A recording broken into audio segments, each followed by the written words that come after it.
Samantala, balik ginhawa 2 program ng GSIS at iba pang update ng ahensya. Ating pag-uusapan kasama si Atty. Joseph Philip Andres, Executive Vice President ng Government Service Insurance System o GSIS.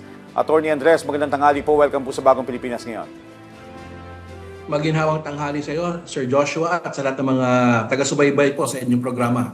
Maginhawang tanghali po. Attorney, ano po itong layunin ng Balik Ginhawa 2 program ng GSIS at paano po itong makakatulong sa mga miyembro at pensyonado ng GSIS na may kasalukuyang loan o utang? O tama, Sir Josh, ito ay extension po ng ating Ginhawa program dahil nga po last April nilaunch namin ito. During the months that it has been running, napakaganda po ng feedback pero alam naman po natin na bagamat hindi na po 3 digits ang presyo ng gasolina ngayon, ay meron pa rin siyang epekto sa ating mga countrymen, right? So, in-extend po namin ang coverage nitong pag-run itong programang ito. That's why nagdagdag po kami ng mga refundable months. Under this program po, gaya po nung dati, ay i-refund po namin yung mga payments nila sa kanilang mga existing loans sa GSIS. At ito po, hinahaba po natin kung doon sa Balik Ginhawa 1, December 2025 hanggang February 2026, nagdagdag po tayo ng 3 buwan. So mga payments po nila sa kanilang mga loan, March 2026, April at May 2026, ay ibabalik po sa kanila. Okay. And sino-sino lamang po ang maaaring mag-avail nitong Ginhawa 2? At ano po yung mga qualifications and requirements na kailangan ng isang aplikante? Opo, basta't may loan kayo sa GSIS except for our 2 new loans, yung GSIS Solar Energy Loan at yung GSIS Bicycle and E-Mobility Loan, yung GSEL at GBEL. Lahat po ng loans ng GSIS ay saklaw po ng programang ito. So nandiyan yung mga loans natin sa Ginhawa Life, Ginhawa Flex, Ginhawa Max, Emergency Loan, Digital Ginhawa Loan, Housing Loan, Policy Loan. Lahat po ay sakop po nito. At ang mga pwede naman po mag-avail nito ay yung mga may active loan pa, basta't hindi pa fully paid at merong hulog nga po sa affected months, meaning December 2025 hanggang May 2026. At ang kanilang loan po dapat ay hindi due and demandable.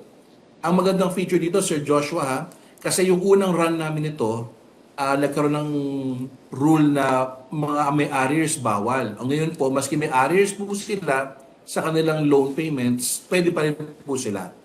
Sila'y qualified pa rin po mag-avail ng programa nito. Okay. Attorney, para po sa kaalaman ng mga miyembro, ano-ano pong loan payments sa maaaring ma-refund sa ilalim po ng programa at paano po yung computation ng halaga ng refund na matatanggap ng isang kwalipikadong miyembro? Opo, para madali maintindihan, lahat po ng loans ng GSIS pasok dito except for the 2 na pinakabago namin, yung GSIS Solar Energy Loan at yung GSIS Bicycle and E-Mobility Loan, yung GSEL at GBEL. Ang mangyayari po dito, kunyari po, ang isang loan borrower natin ay merong 20,000 na monthly amortization sa kanyang mga loans at meron siyang bayad ng December 2025 hanggang May 2026 at hindi po due and demandable ang loan, pag mag-apply po siya, yung buong payments po niya, meaning 20,000 a month times 6, ay babalik po sa kanya. So, instantly, magkakaroon siya ng 120,000 pesos na i-credit po sa kanya. Okay, dito po sa nabanggitin nyo, gaano po katagal bago po makuha itong refund na ito? Will it take weeks, months? Opo, mabilis na po ito. Ang worst case scenario po dito ay 3 banking days. Pero alam niyo, Sir Josh, merong mga nagpo-post sa mga sites namin na nag-apply sila ng umaga, yung tanghali po nasa kanila na. So, the 3 working days, the 3 banking days ay worst case scenario po yan. In fact, marami po nangyayari, the day itself po nakikredit agad. Dahil po, ang kagandahan po sa programang ito, once mag-apply sila using our GSIS Touch app na program, ano po to, hindi na po dumadaan sa tinatawag nating agency authorized officer, kaya po mas mabilis ang proseso. Okay. So, Attorney, nabanggit mo yung GSIS Touch app.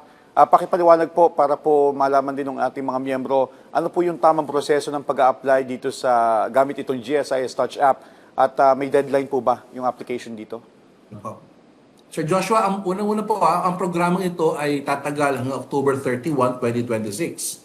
Pero alam niyo po, medyo maganda na agad ang pick-up nito dahil itong Balik Ginhawa 2 program ay nilaunch lang po namin yung July 1. Pero as of last night po, ang aming latest extraction sa aming data, meron na po tayong 306,022 na nag-avail dito sa programang ito.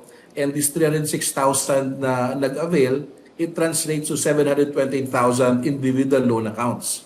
And ang kabuang amount po na may babalik sa kanila ay nagkakalaga po ng 5.2 billion pesos. So, happy po kami sa turnout ng programang ito dahil alam namin na malaking tulong po ito sa ating mga miyembro. And ang pag-apply po ay napakadali din po dahil nga po this is all digital.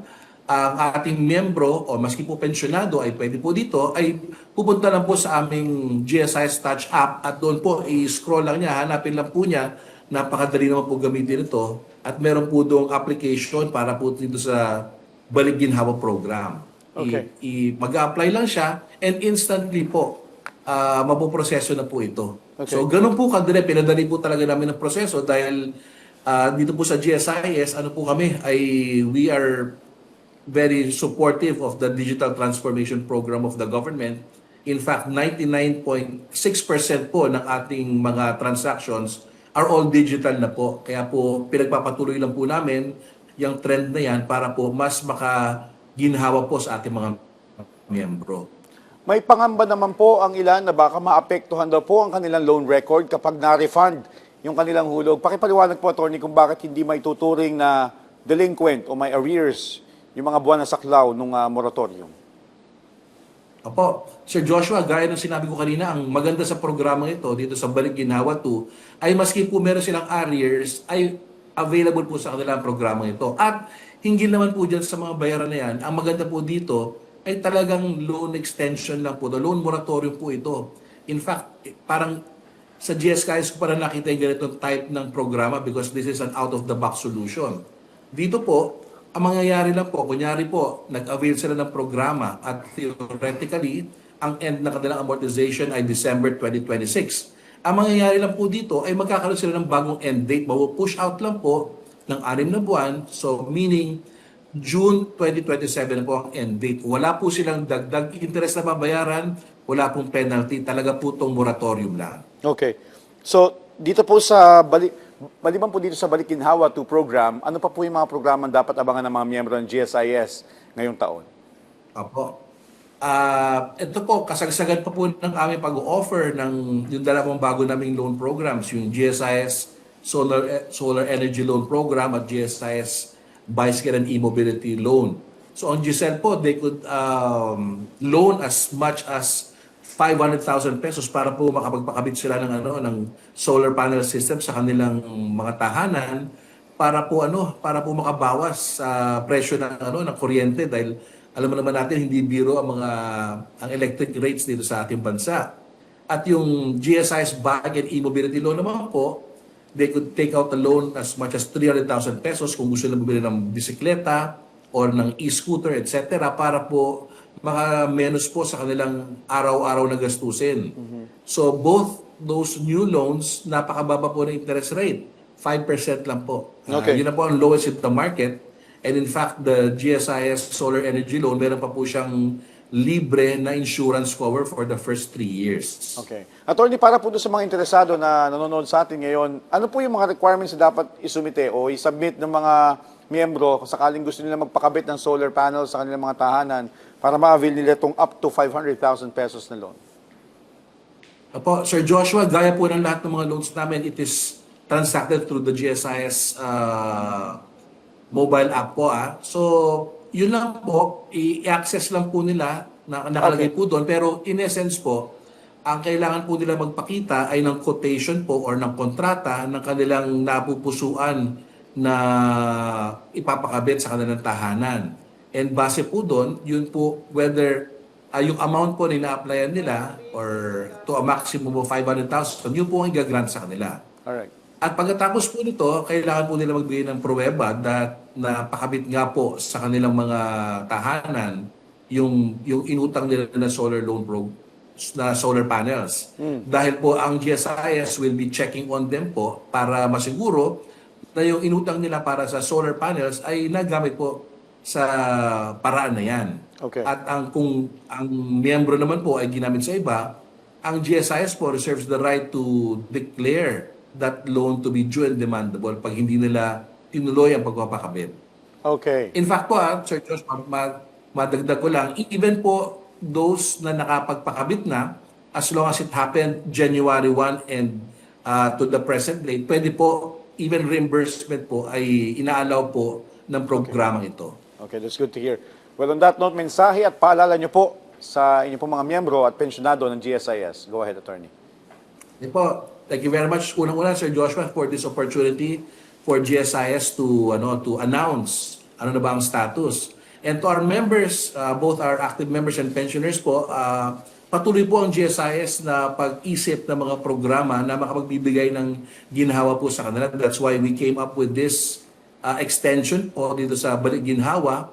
And napakaganda naman po ng resulta, which means marami po talagang gusto pa mag-avail. And ito po, nangyayari po ito dahil patuloy po ang komunikasyon namin sa ating mga stakeholders at sana po patuloy pa namin mapaganda ang serbisyo natin sa ating mga miyembro. Alright, maraming salamat po sa inyong oras at sa impormasyon. Attorney Joseph Philip Andres, Executive Vice President ng GSIS. Thank you, sir.